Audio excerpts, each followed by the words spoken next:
I had thought my faith was steady, but that night, sitting on the edge of my bed, I felt it shatter like thin glass under a hammer.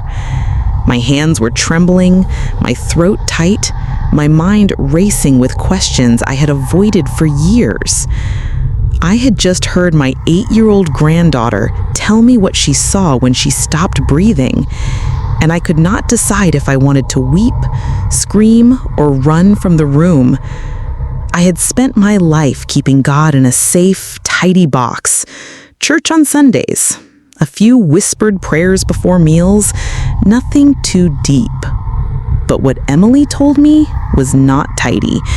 It was raw. It was terrifying. It was the kind of thing you wish you could unhear. I remember staring into her wide brown eyes as she whispered, "Grandma, I saw them. I saw where they go." And in that moment, I knew my life would never be the same. Before I continue, I just want to take a moment to say thank you to every single person who has subscribed to this channel. And if you are new here, or if you have been watching but have not yet subscribed, I want you to know hitting that subscribe button means more than you think. It is the fuel that keeps stories like this alive and reaching people who need them. I truly cannot wait for you to join this community. And as you listen today, I want to hear your thoughts. Please drop a comment below, tell me what stood out, and share this with someone who might need it. My name is Susan. I am 54 years old, and I have lived all my life in coastal Maine, where the winters are long, the ocean wind is sharp, and faith, for many, is just another tradition passed down like an old quilt. For years, I was what people call a good church woman. I never missed a Sunday. I helped with bake sales, I smiled when the pastor preached about heaven, and I nodded politely when he mentioned hell. But behind that smile, I carried a quiet bitterness. Life had not turned out the way I planned. My marriage had ended years ago. My son moved far away. I prayed less and complained more. I told myself God was real, but deep inside, I treated him like a distant relative, someone I acknowledged at holidays but never invited too close. Emily was the bright spot in my life, my only granddaughter. She was full of energy, always asking questions about everything, always wanting to spend weekends at my house. She loved Sunday school, but I never thought too much about what she learned there. It was the second Sunday of May, 2022, Mother's Day. The air smelled faintly of lilacs through my kitchen window. We had just come back from church, and Emily was sitting on the living room floor drawing with colored pencils. She was humming to herself. Everything felt calm, normal. Then it happened. Emily's humming stopped. I heard her gasp softly like she had swallowed wrong. I turned, expecting to see her giggling or making a face, but her face was pale, too pale. Her lips were turning blue. The pencil rolled from her hand. "Emily?" I called. No answer. I ran to her, my hands grabbing her shoulders, shaking her gently. Her head tilted back, and her little body went limp in my arms. "Emily, wake up! Please, baby, wake up!" My scream was sharp, echoing off the walls. The room spun around me. I fumbled for my phone, dialing 911 with fingers that could barely press the buttons. My knees hit the carpet as I laid her down, begging her to breathe.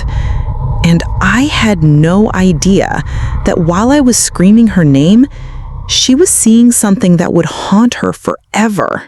Emily told me later that when her eyes closed, she expected to wake up in my arms. Instead, she opened them to darkness so thick it felt like a weight pressing against her skin. There was no floor under her feet, just a strange, endless black surface that pulsed like it was alive.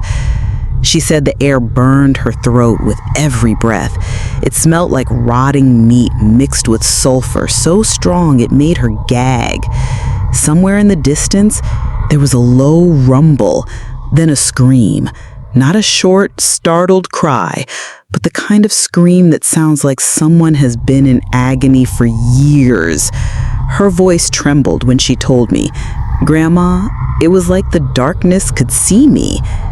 Shapes began to move in the shadows, tall, twisted figures with skin like charred leather and eyes that glowed dull red. Their hands were long, ending in claws that scraped the ground.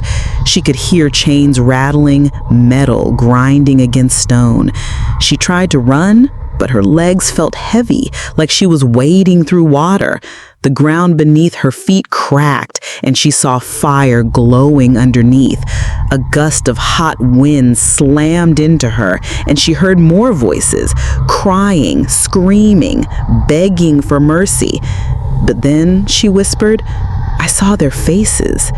The firelight flickered across people, hundreds of them, packed into narrow, jagged pits in the ground. They were reaching up, their skin blistered and peeling, their eyes wide with horror. Some were clawing at their own faces. Others were pounding the walls of their prison with bloodied hands. Emily said she froze when she recognized one of them, a woman who used to live on our street, someone who had passed away the year before. The woman's mouth opened wide as if to call her name, but what came out was a wail so piercing it made Emily cover her ears. A deep growl echoed from behind her. She turned and saw a demon, its body hunched and muscular, horns curling from its skull, saliva dripping from jagged teeth. It reached for her, its claws grazing her arm. She felt the burning instantly, like hot oil spilling over her skin. She screamed. The ground split wider. Rivers of molten fire gushed through cracks, sending up clouds of choking smoke. Emily stumbled backward, tears streaming down her face when she saw something worse.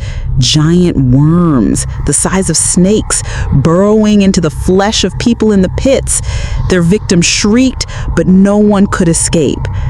Then, through the noise and heat, she heard it. A voice. Gentle, but strong enough to cut through the chaos. It was calling her name. She turned, and in the distance, a blinding light broke through the darkness.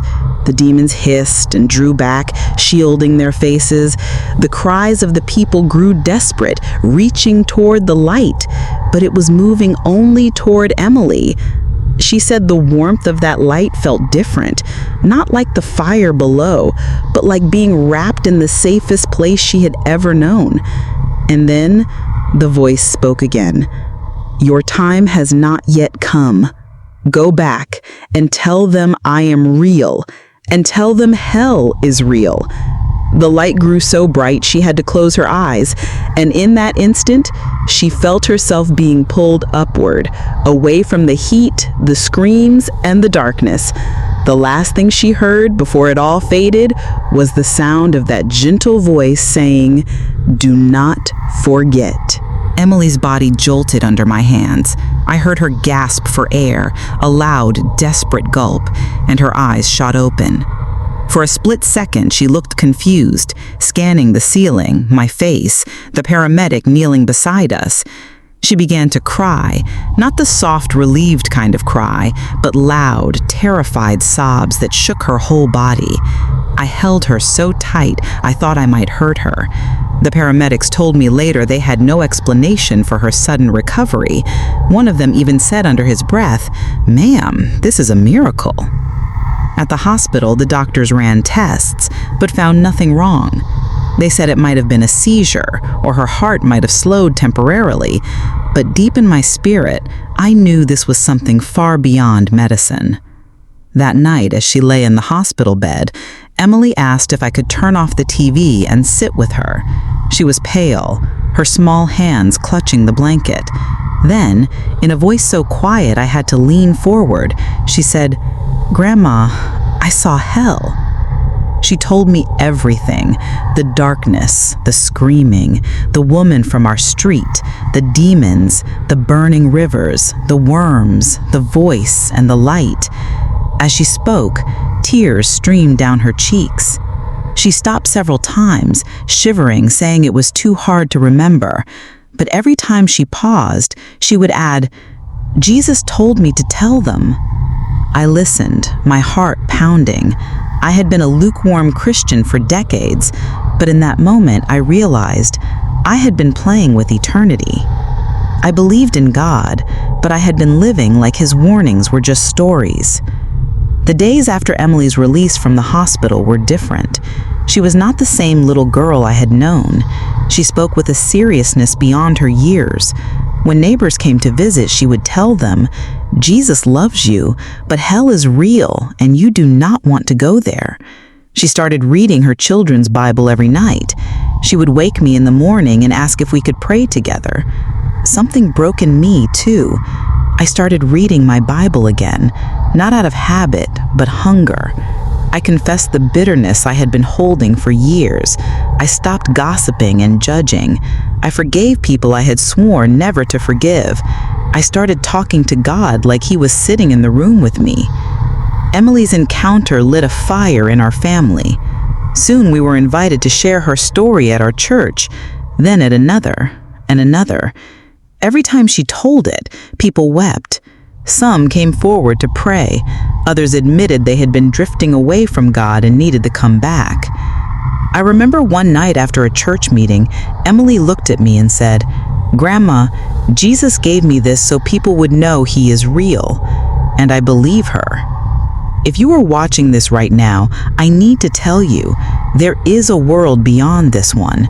Heaven is real and hell is real. I had ignored that truth for most of my life, but now it is carved into my soul. You can ignore a warning from man, but you cannot ignore a warning from God. And the scariest thing about hell is not the fire. It is knowing you will never leave. If you are living far from God, please turn back. If you are lukewarm, wake up. If you think you have time, understand this. Eternity can begin in the space of one breath. Now I want to ask you, do you believe hell is real? And if you knew you only had one more day to live, what would you do differently? Drop your answers and reactions in the comments. I want to read every single one. And if the story moved you, please like this video, share it with someone who needs it, and subscribe to the channel. Your support will help this message reach more souls before it is too late.